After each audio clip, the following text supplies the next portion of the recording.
Daniel, I have to admit, we had a Dan Yoder and a Daniel Yoder, and one day I said, "Is this the same guy, or are these two different guys?" And so somebody else said in the office, "Well, I was confused too," and so we had this little discussion. Well, then last night you and I talked, and I thought that was really interesting how God brought Daniel here. Um, Daniel really. You just kind of got an email out of nowhere saying that you're speaking, and you can tell the story better than I. Here I am. Here you are. My wife and I have 3 children between the ages of 2 and 10, and we live in upstate New York.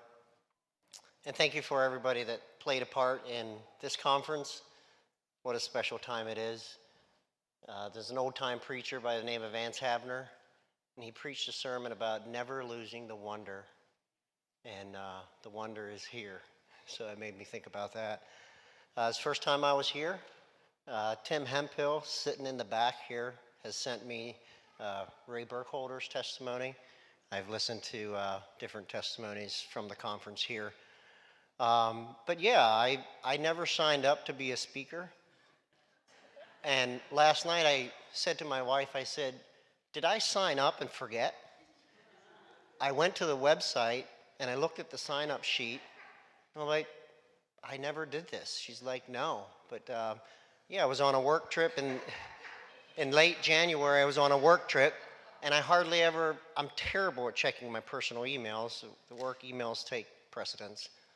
So I'm combing through them, and I see this email: thank you for being a speaker at Step Out of the Boat conference. And I'm like, okay. I was kind of racking my brain, and I remembered that last fall I had conversations with Joe. And you know, when you talk to people, and they're busy, and they say, can I call you at 9:30 at night? Can I call you at 5:30 in the morning? You know they're a missionary. Because they're available. They do what's next. So I had conversations with Joe, my oldest brother, who is 11 years older, still Amish. He was in prison. He had got out of prison. He was unstable. And I was trying to get him connected with Matt Ministries. He needed help, more help than I could give him. So anyways, like, well, Joe must have signed me up. Since he signed me up, I'll go. So here I am. But our pastor at home always says that we should be ready to pray, preach, or die at a moment's notice. So I would admit that I'm not quick to share my testimony. I've shared it a few times, roughly 12 to 13 years ago. Probably never shared it as in depth as I'm about to today. I think my perspective is different now from what it was 12 to 13 years ago. I'm sure I have a better overarching view of what took place. And as many as you know, as you have experienced, when you leave the Amish culture, I left right before I turned 19. This last February marks 18 years since I left home. But there's so many different emotions, different feelings. Like, I wasn't saved when I left home. I felt free, but I felt hopeless. I was angry, but yet I cared. Things are foggy. Things aren't clear. It's just messy. It takes patience. It takes time. But as long as we're taking one step in the right direction, that's what matters. And I would echo what most of you have said about my story is a story of what God has done. It's not what I have done. And my desire is simply to let my testimony be a reflection of God's goodness. He has preserved my life multiple times, and He has watched over me. He knows exactly how many years, days, and minutes I have left to live. And if we're saved, that's a comforting thought. If we're not, it's scary. But I'll start with this story. When I was 7 years old, it was Ascension Day, and we went fishing. My dad had a farm, my uncle had a farm, and behind his farm was a creek, and we went fishing. I was warned to not fish from the bridge that went across the creek because it had no railing on it. Guess what I did? I fished from the bridge, and I fell in head first. The water was about 12 feet deep. My siblings were there, my cousins were there, and they told me that I was under the water so long that I came to the surface 3 times and then disappeared. And they were sure that I was a goner. And they were just screaming, crying. And after a while, I walked out of the creek. And that's the part that I remember. I don't remember being in there. And when I walked out, I walked out to them screaming, hollering, crying. And I wasn't sputtering. I wasn't grasping for air. I walked out and I walked home that night. And there's, my parents mentioned the fact that it wasn't my time. And it wasn't. God preserved my life that day. I was reminded by John Weaver, sitting back there, by his son, that our story is also God's. God not only owns us, but He owns our story as well. And as John mentioned last night, I was talking to him about what he mentioned about our moving forward, keeping our hands on the plow. I had written some of the same things down, that our testimony is not just a once and done thing. If you look at Joe Kime and what he has done, serving for 25 years, what a testimony that is. So thank you for that. I did not leave the Amish community because I wanted to. I had never planned to leave. I've told people that it feels like I have lived 3 different lives. My time in the Amish community, I spent 3.5 years active duty military in the Army, and then my life now, quite the culture shocks. So just to give you some background on our community, they were very, I have a hard time explaining it. For lack of better words, I would say that our thinking process is like a balloon. You can only think inside that area. You cannot think outside that area, and you're probably familiar with this. They worked hard to protect that. So my family, especially in the community, was pretty strict. So if you had new ideas, if you had a new thought process, or if you talked about the Bible, they would say, well, you're mentally ill. That was their go-to. You're mentally ill. Does that happen to other people? Okay. I was curious about that. So my oldest brother, Samuel, who had spent time in prison, he was doing Bible studies with my cousins. They worked for a sawmill, and the owner of the sawmill started to have Bible studies with them, discipling them. And he realized that, living by rules, how he was, that had nothing to do with being saved and going to heaven. And you can imagine the trouble and the ruckus that caused. And he was also very outspoken. He was not bashful about what he discovered. He was probably, he thought himself to be a smart person, and it didn't really help him in this situation. He was determined to show my parents, how wrong they are, show the church how wrong they are. And I was about 15 or 16 during this time, and I observed all the fierce arguing and all the things. My parents said, you're mentally ill, you're mentally ill, back and forth. This went on for quite some time. They didn't let him go to Bible study. The neighbors tried to watch when he went out his lane, figure out where he went. So, as time went on, he did get angrier. It's almost like my parents were looking for that so that they could show everybody how mental he was.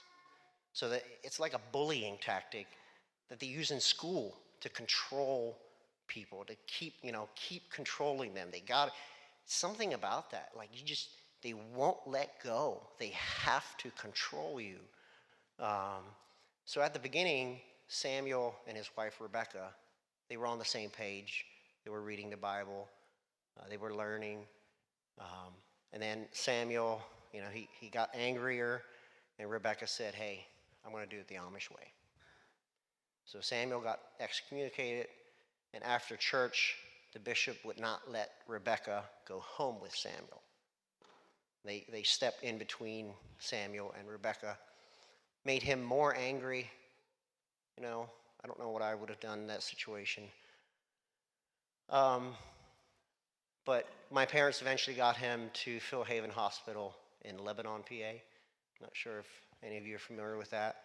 There's an Amish place right beside Phil Haven called Green Pastures, where they transition people over, and if they don't behave at Green Pastures, they take them back to the mental hospital. Essentially, they keep them at Green Pastures until they're obeying the rules, and they keep them on the drugs, drug them up.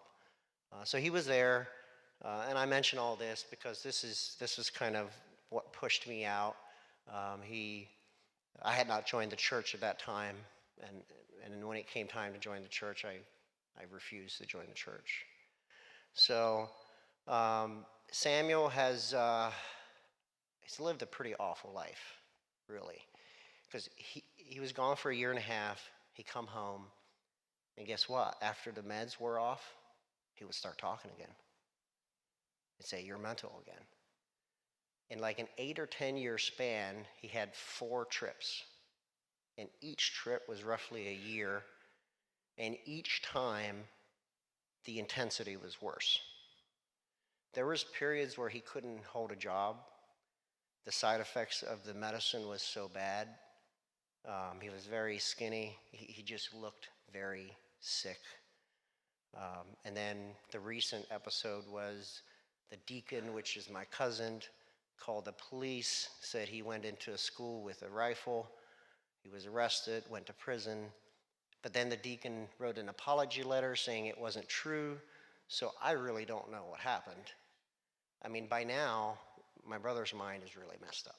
Like, it's really messed up. So to what you were saying earlier, Joe, rescue him. That's my opinion. Rescue him. Things get so blurry. You can't think when these things happen. You can't think. Like, it's foggy. It isn't clear. But as time went on, I refused to join the church. My parents said, and actually my brother and I were the closest. I helped him. We built the foundation of his house out of rock from the mountains. We took the rocks, we mixed the cement by hand, and we built the foundation of the first section of his house out of rocks. So we were close, and my parents were like, "You're just like your brother. You're just like your brother. You're mental, blah, blah, blah, the whole works." That cut pretty deep during that time. And when you're not standing on a firm foundation, you start questioning yourself. Well, is it really true?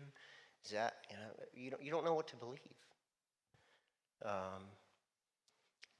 So I'm just going to keep moving along here so that hopefully I can finish in time. I honestly don't have, very few good memories from my childhood. I actually spent some time after I knew I was supposed to speak. I spent some time trying to remember, and honestly, the memories that came back weren't pleasant. So I was like, I'll leave them there. But there's a few things that came up. school, like was mentioned here, I was an odd kid in school. Uh, in our community, rumors, gossip, it was what we lived off of. It wasn't just a thing, we lived off of that. If you didn't like somebody, you could dream up the worst rumor and say it about them, and it would stick. That's how you survived. Um, so I went to the sing-ins for a few years, and the last wedding I ever went to, this was kind of a turning point for me. Um, the core guys that I usually hang out with, they turned on me for some reason. I'm not sure why, but they accused me of having inappropriate relationships with some girls that were working at an English farm that I was working at. Um, and even though the accusations were false, when some of those accusations are made, um, you're, you know, it's never going to be the same. Same thing. Once you're told you're mentally ill, that label's for life. That label doesn't come off. There's a whole other story with my sister who was told she was mentally ill. She actually had a medical diagnosis. She had cancer on her spine, and they removed it after she had been told she was mentally ill for several years. And it left her paralyzed from her waist down. So she came home, and her husband was helping her. And the community really didn't, they just said, well, she's mentally ill. And she developed these, I can't even describe it, but she developed these bed sores that are not even scalable because her bone was exposed. She had an infection. She was at the stage where the doctor said, we'll take her to hospice care until she passes away. And one of my cousin's wife, who is not Amish anymore, stepped in and just did an amazing work with her. And her leg is healed. She's getting some movement. It's an amazing story. But through that time, I lost my spot here. But with all the arguing that my brother did with my parents, I decided that I wouldn't say anything. I just wouldn't say anything. So I was working at the farm. I'd come home. I'd leave about 3, come home about 7. Most mornings, my dad was at the table waiting for me, trying to talk to me, and I wouldn't give him a response. I just wouldn't say anything. And, tensions were high. I started to develop hives from the anxiety, and my entire face would swell up. And, they were convinced that something's wrong. Well, of course something's wrong. And it was getting to the point where, I figured any day they could call a driver and they'd want to take me to the mental hospital. I didn't have a plan, but, I knew I had to do something. I just had to do something. And I was probably pretty angry and bitter at that time. I went to the farmer. I borrowed his tractor and a wagon, took a friend with me, went home, got my dresser, my rifle, and some clothes, loaded it on the wagon, and left. I was determined that I was not going to run away at night. I was 18. I knew I was 18, and I was going to just get out of there. There's a lot of details in between there. I didn't even have planned. I didn't have a place planned to go. The farmer I worked for knew a farmer that had an old trailer, had holes in the floor, no running water, and a kerosene heater. So I woke up every morning with a headache from the kerosene. But, my parents kept all my money until you're 21, so I didn't have any money to buy an apartment. But I eventually did. I eventually was able to get an apartment, and I just hated hearing those buggies going up and down the road.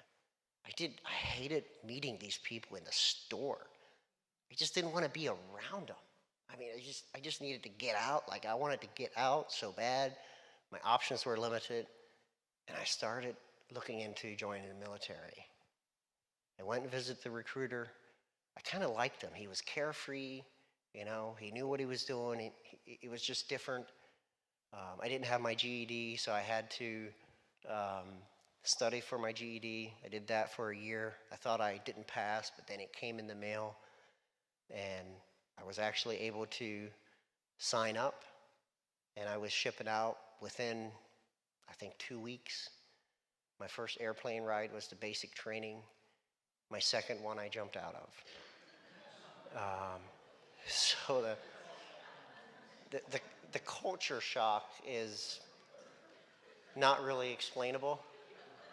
And I still wonder, I try to process how I even survived during my contract.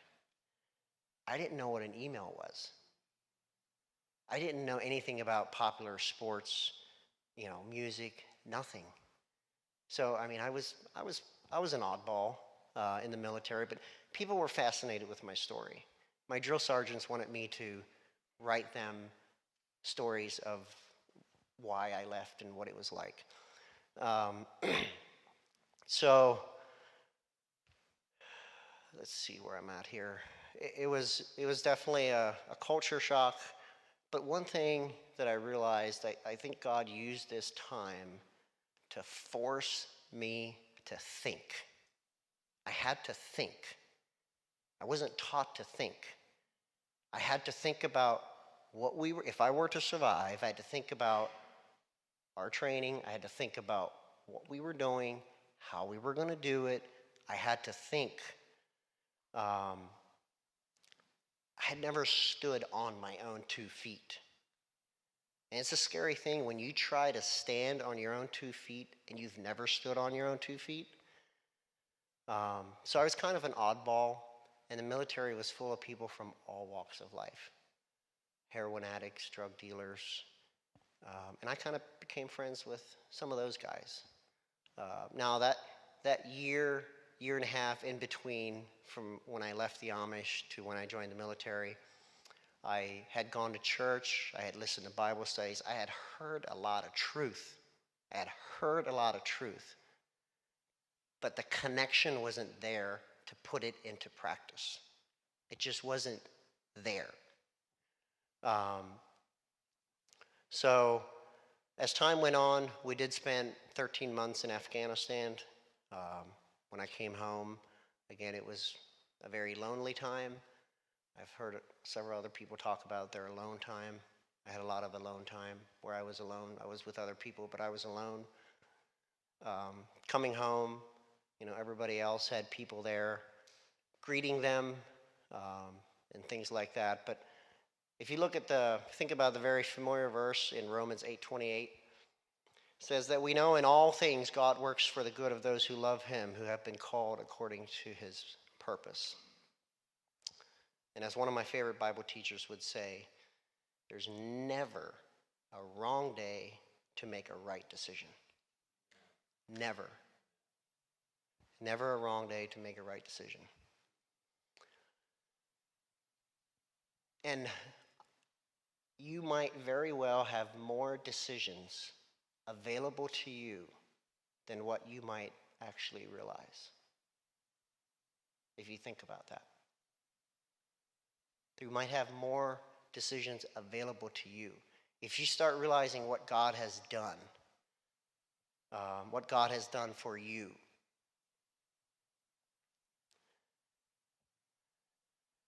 When we are in difficult situations, what I've learned is to not run from them.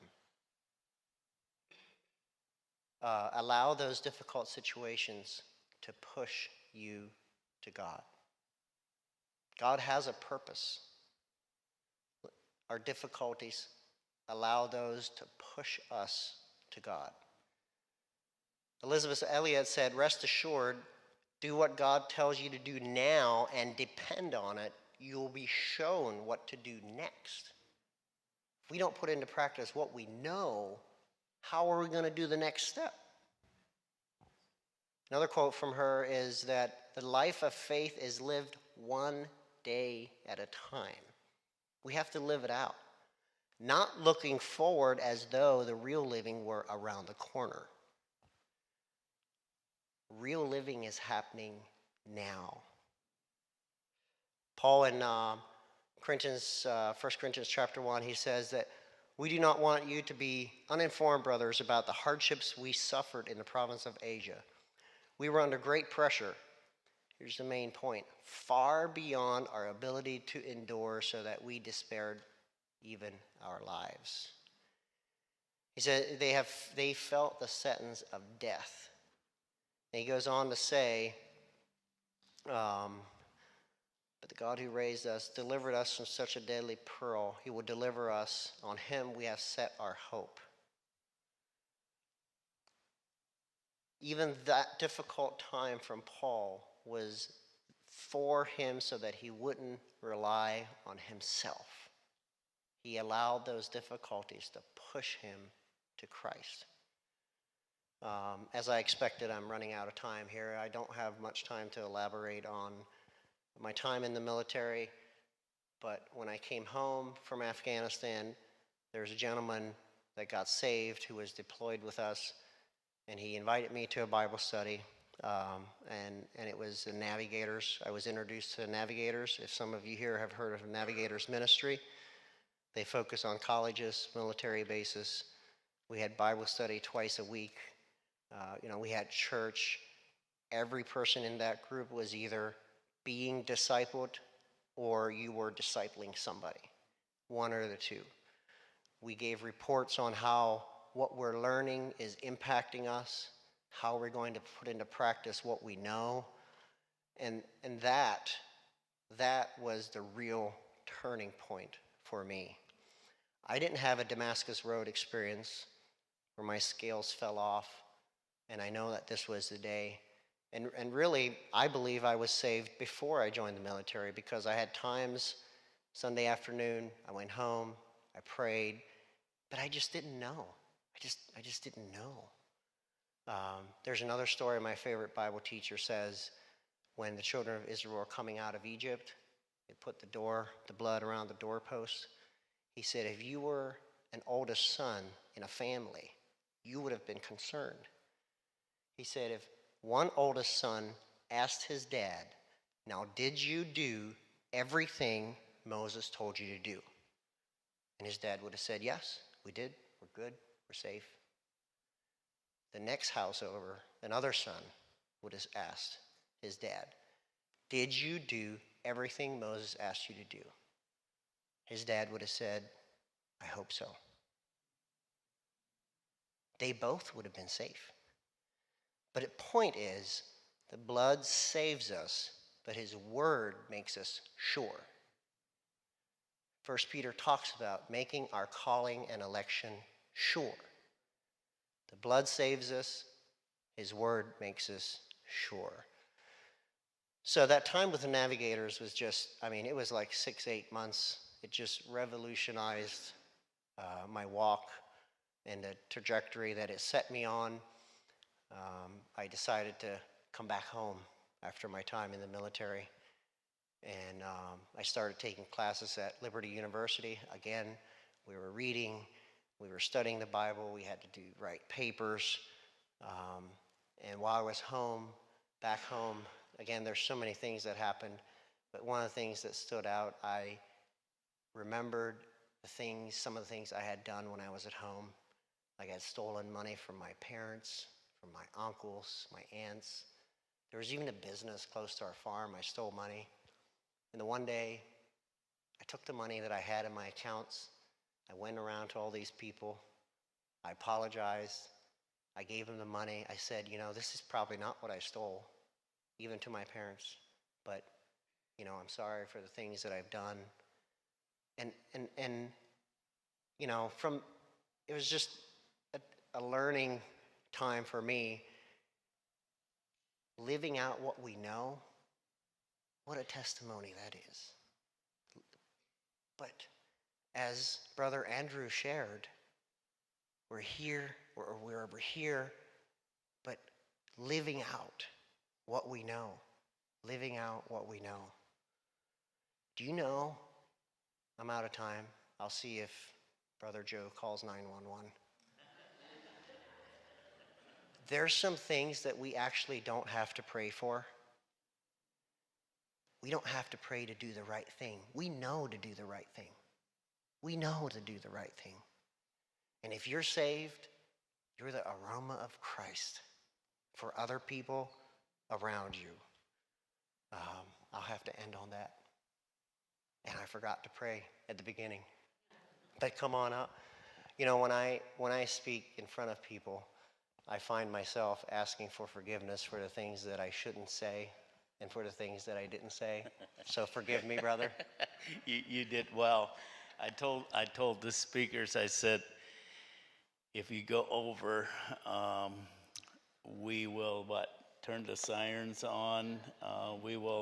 I said the sound people will call the National Guard and we'll get you down one way or another. But this guy has a birthday today. Yes. You want to sing happy birthday? Yeah. What? Huh?